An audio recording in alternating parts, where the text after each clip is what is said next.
Money laundering case FIA نے سلیمان شہباز کو clean chit دے دی۔ لاہور میں وزیر اعظم شہباز شریف کے صاحبزادے سلیمان شہباز کو منی لانڈرنگ کیس میں کلین چٹ مل گئی۔ اسپیشل کورٹ سینٹرل میں FIA منی لانڈرنگ کیس میں سلیمان شہباز کی عبوری ضمانت پر سماعت ہوئی، جس میں سلیمان شہباز عبوری ضمانت مکمل ہونے پر پیش ہوئے۔ FIA نے دوران سماعت سلیمان شہباز کی حد تک چالان عدالت میں پیش کر دیا، جس میں انہیں بے گناہ قرار دیا گیا۔ FIA کی جانب سے عدالت میں دیے گئے بیان میں کہا گیا کہ سلیمان شہباز کے خلاف منی لانڈرنگ کے ثبوت نہیں ملے اور کسی قسم کے کک بیکس کے ثبوت بھی نہیں ملے۔ FIA نے کہا کہ سلیمان شہباز اور طاہر نقوی کے کیس میں ملوث ہونے کے ثبوت نہیں ملے۔ سلیمان شہباز اور طاہر نقوی نے اسپیشل کورٹ سینٹرل سے اپنی ضمانت کی درخواست واپس لے لی، جس پر عدالت نے کیس کی سماعت 4 فروری تک ملتوی کرتے ہوئے سلیمان شہباز کو طلب کر لیا۔ آئندہ سماعت پر بریت کی درخواست پر بحث کی جائے گی۔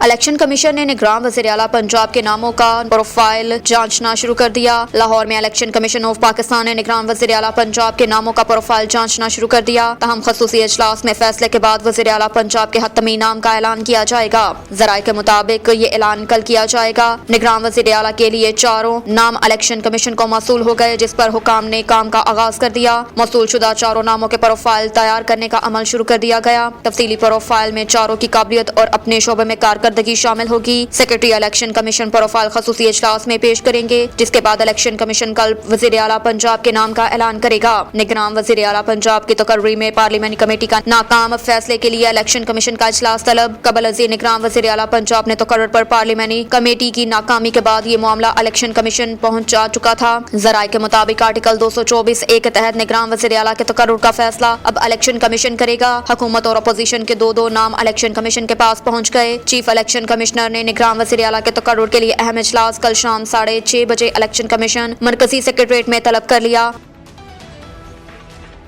میری پارٹی الیکشن جیتی تو بطور وزیر اعظم ملخوط حکومت بنانے کی کوشش کروں گا۔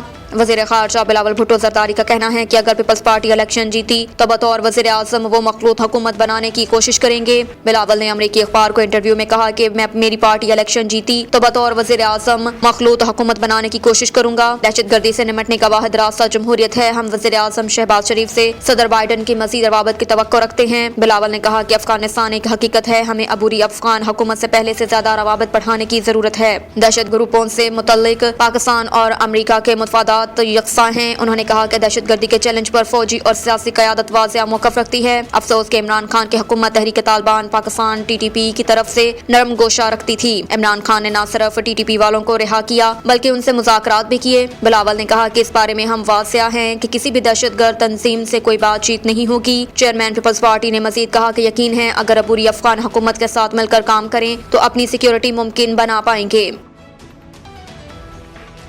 میئر کراچی کا معاملہ سنوائی نہ ہوئی تو پیمانہ لبریز ہو جائے گا، لوگ پھر جائیں گے۔ جماعت اسلامی کے امیر سراج الحق کا کہنا تھا کہ میئر کراچی کے معاملے پر سنوائی نہ ہوئی تو صبر کا پیمانہ لبریز ہو جائے گا اور لوگ پھر جائیں گے۔ کراچی میں جلسے سے خطاب کرتے ہوئے امیر جماعت اسلامی سراج الحق کا کہنا تھا کہ پیپلز پارٹی نے جب تک کہا کہ میئر جیالہ ہوگا تب میں نے کہا جب پورا سندھ ڈوب گیا تھا اس وقت جیالہ کہاں تھا؟ کیا جیالہ کلفٹن میں پش اپ کر رہا تھا؟ میں نے میئر بننا ہے۔ انہوں نے پوچھا کہ کیا پیپلز پارٹی چاہتی ہے کہ کراچی مزید کھنڈر بن جائے؟ پیپلز پارٹی جماعت اسلامی کے مینڈیٹ کو تسلیم کرے۔ 14 سال سے پیپلز پارٹی کی حکومت ہے، انہوں نے کیا دیا؟ سندھ کو تمام عملہ پیپلز پارٹی کا تھا لیکن لوگوں نے جماعت اسلامی پر اعتماد کیا۔ ان کا کہنا تھا کہ پیپلز پارٹی حقیقت تسلیم کر لے، کراچی کے میئر حافظ نعیم الرحمان ہی ہوں گے۔ قومی خزانہ اور فنڈز عوام کا حق ہے، پیپلز پارٹی کو عوام کا حق دینا ہوگا۔ ایک سیٹ تو کیا اپنا ایک ووٹ بھی پیپلز پارٹی کے پاس نہیں جانے دیں گے۔ سراج الحق کا کہنا تھا کہ ان لوگوں کی موجودگی میں نہ پاکستان اور نہ کراچی ترقی کر سکتا ہے۔ یہ کہتے ہیں کہ فنڈز نہیں دیں گے، فنڈ آپ کے والد کا ہے تو 1 روپیہ مت دو۔ مسئلہ پیسے کی کمی نہیں، سبب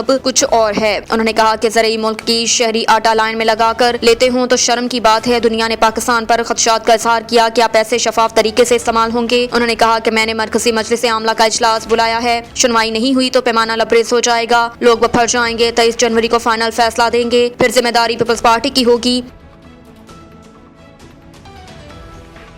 پنجاب میں دھند، بلوچستان میں آج سے شدید ترین سردی کی لہر کا امکان۔ شمالی بلوچستان میں کوسک ٹاپ، پرانا چمن، شیلا باغ اور توبہ اچکزئی میں برف باری کا سلسلہ جاری۔ آج سے شدید ترین سردی کی لہر کا امکان۔ کوسک ٹاپ کے مقام پر برف باری کے باعث کئی گاڑیاں پھنسنے کے بعد انتظامیہ کی جانب سے سیکیورٹی گاڑیوں کو سینکڑوں گاڑیوں کو ریسکیو کر لیا گیا۔ شدید ترین سردی کے باعث کوئٹہ چمن شاہراہ پر پھر سے منجمد ہو گئے، جبکہ کوئٹہ زیارت شاہراہ پر بھی ٹریفک کی روانی متاثر ہو گئی۔ دوسری جانب پنجاب میں ایک بار پھر دھند نے زور پکڑ لیا۔